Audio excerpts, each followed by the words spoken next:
Excerpt. The Black Coat is a classic story of horror by Joseph Sheridan Le Fanu. It tells the story of a young girl who marries a much older man and goes to live with him in his large country house. One night she meets a mysterious blind woman who wears a black coat. When she tells her husband about her encounter with the blind woman, he is terrified. I was born into a rich and important family in Tyrone, Ireland. I was the younger of two daughters and we were the only children. My sister was 6 years older than me. We didn't play much together when I was young and I was only 12 years old when she got married. I remember the day of her wedding well. Many people came, all of them laughing, singing and happy. But I felt sad when my sister left with her new husband, Mr. Carew. She was always very nice to me, nicer than my mother. And so I cried when she went away to her new home in Dublin. My mother and father didn't love me, they wanted son and were not interested in me. About a year after my sister got married, a letter arrived from Mr. Carew. He said that my sister was ill and that she wanted to come home to Tyrone and stay with us, to be with her family. I was sad that she was ill but also very happy about her visit. They're leaving Dublin on Sunday, my father told me, and they're arriving here on Tuesday evening. Tuesday came, and it was a very long day. Hour after hour came and went, and I listened all the time for my sister and her husband. Now the sky was dark and soon it was midnight, but I couldn't sleep. I listened and waited. Suddenly, at about 1 o'clock in the morning, I heard a noise far away. I ran out of my bedroom and down to the living room. They're here. They're here. I called to my father, and we quickly opened the front door to see better. We waited there for a few minutes and we heard the noise again, somebody crying far away in the night. But we saw nothing. There were no lights and no people there. We went outside, waiting to say hello and to help my sister with her bags. But nobody was there. Nobody came. I looked at my father and he looked at me. We didn't understand. I know I heard a noise, he said. Yes, I answered. I heard it too, father, but where are they? We went back into the house without another word.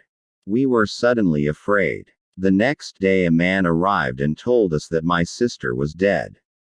On Sunday she felt very ill. On Monday she was worse and on Tuesday, at about 1 o'clock in the morning, she died, at the same time that we were outside the house, in the night, waiting for her. I never forgot that night.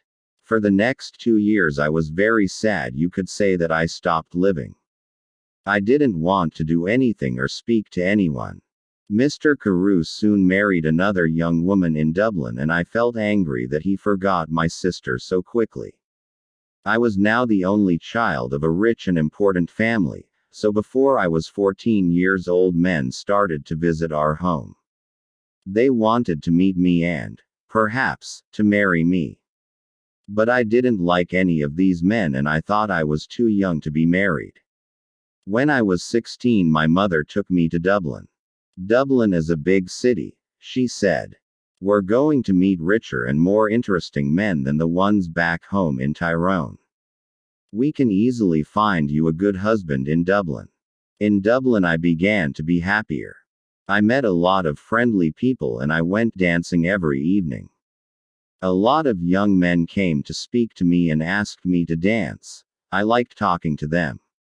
I started to live and laugh again and I didn't think about my dead sister all the time. But my mother was not so happy. She wanted me to find a husband quickly. One night before I went to bed she came into my room and said, "Do you know Lord Glenfallen?" "Oh yes," I answered.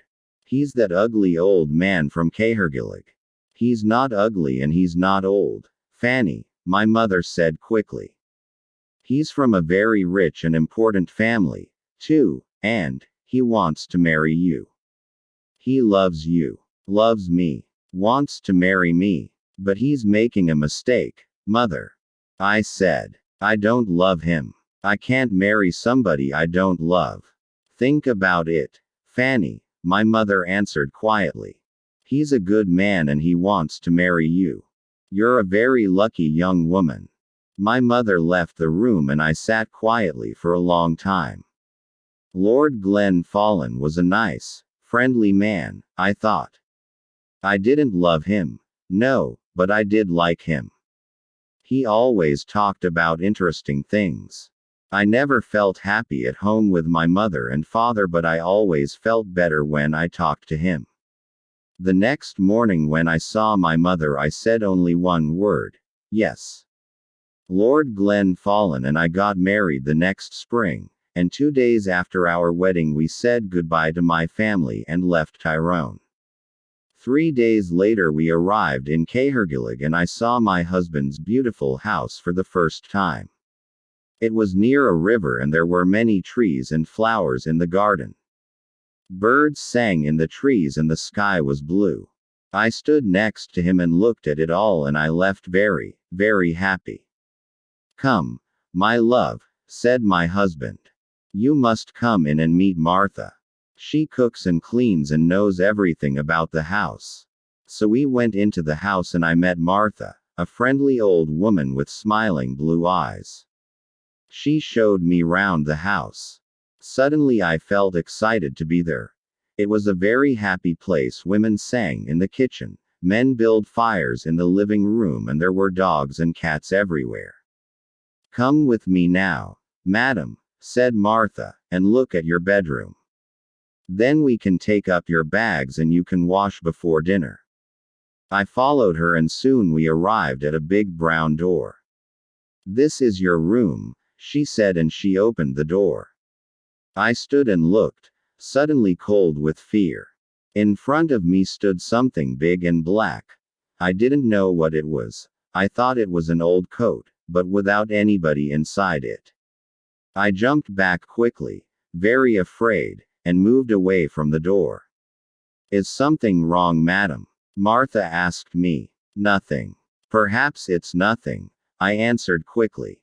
But I thought I saw something in there. I thought I saw a big, black coat there when you opened the door. Martha's face went white with fear. What's wrong? I asked her. Now you looked frightened. Something bad is going to happen, she said. When someone sees the black coat in this house, we know that something bad is going to happen soon to Glenfallen family. I saw the black coat when I was a child, and the next morning old Lord Glenfallen died. Something bad is going to happen now, madam, I know it. We went down to have dinner. I felt unhappy and afraid, but I didn't say anything to my husband about the black coat. I wanted to forget about it and be happy again. The next day Lord Glenfallen and I went for a walk together to look round the house and gardens because I wanted to know my home better. I like this house and all the people here, I said. And I'm happy to be here with you. It's much better than Tyrone. My husband was very quiet for a long time. He walked with his head down, thinking. Then, suddenly, he turned to me, took my hand and said, Fanny, listen to me. Listen carefully. There's something I must ask you. Please, only go into the rooms in the front of the house. Never go into the rooms at the back of the building or into the little garden by the back door. Never. Do you understand me, Fanny? His face was white and unhappy. I understood his words, but I didn't understand why he was a suddenly different man. Here at Cahergillig he never smiled or laughed anymore.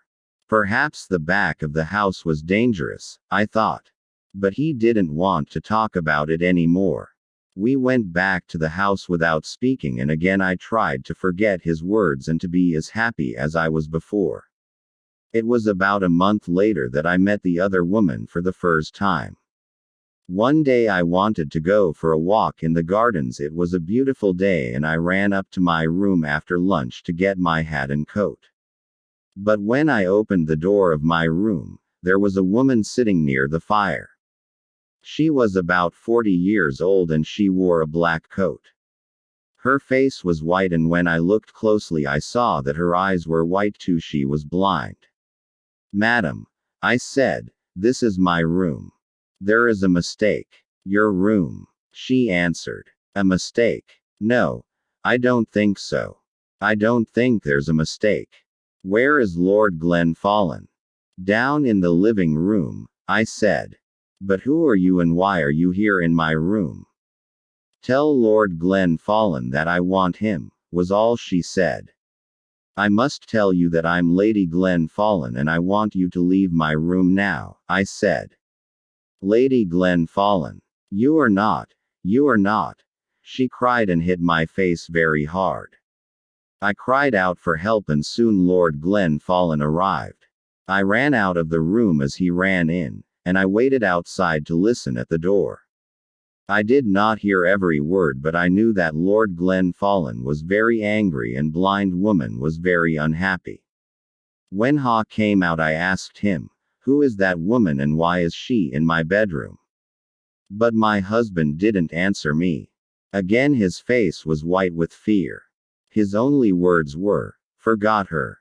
But I did not forget her, and every day it was more and more difficult to talk to my husband. He was always quiet now, always sad and afraid. He sat hours and looking into the fires with his unhappy eyes. But I didn't know why and he didn't want to tell me. One morning after breakfast, Lord Glenfallen suddenly said, "I have the answer. We must go away to another country, to France or Spain perhaps. What do you think, Fanny?" He didn't wait for my answer but left the room very quickly. I sat and thought for a long time. Why must we leave Cahergillig? I didn't understand. And I didn't want to go too far away from my mother and father in Tyrone. They were old now and my father was sometimes ill. They didn't love me very much, but I wanted to be near them. I thought about it all day and I didn't know what to say to my husband when he arrived back in the evening and came in to dinner. I said nothing. After dinner I was very tired and I went up to my bedroom early. I wanted to have a good night's sleep and think about it all again the next day. I closed my eyes and went to sleep.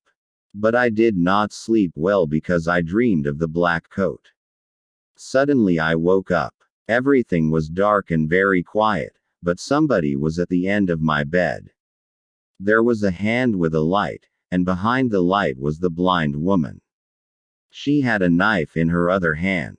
I tried to get out of bed and run to the door, but she stopped me. "If you want to live, don't move," she said. "Tell me one thing, did Lord Glenfallen marry you?" "Yes, he did," I answered. "He married me in front of 100 people." "Well, that's sad," she said. "Because I don't think he told you that he had a wife, me. I am his wife, not you, young woman. You must leave this house tomorrow, because if you stay in here, you see this knife. I am going to kill you with it." Then she left room without a sound. I didn't sleep again that night. When morning came I told my husband everything. "Who is the blind woman?" I asked him. "She told me last night that she is your wife, that I'm not your wife." "Did you go into the rooms at the back of the house?" asked my husband angrily. "I told you that you must never go there." "But I didn't," I answered. "I was in my bed all night." She came to me. "Please tell me what is happening." My husband's face was white again now and he didn't speak for a long time.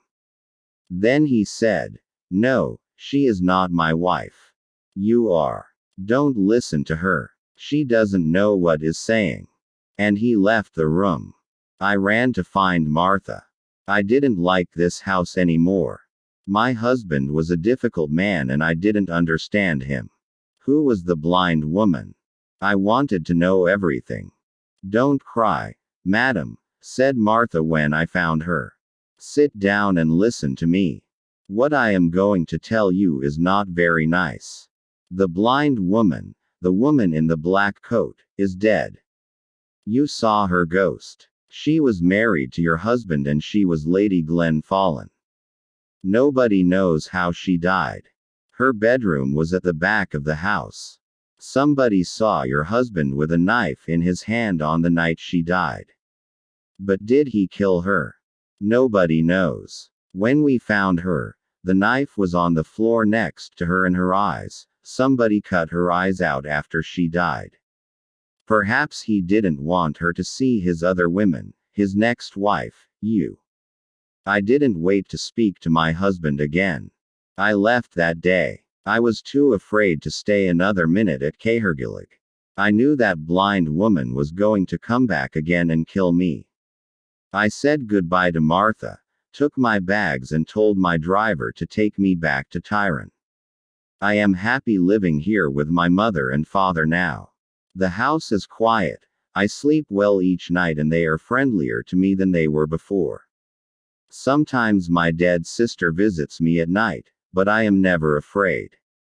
She tells me that the blind woman is trying to find me at Cahergillig and that she wants to kill me. She is jealous of me, but she can never find me there. She must wait for the next Lady Glenfallen. The end.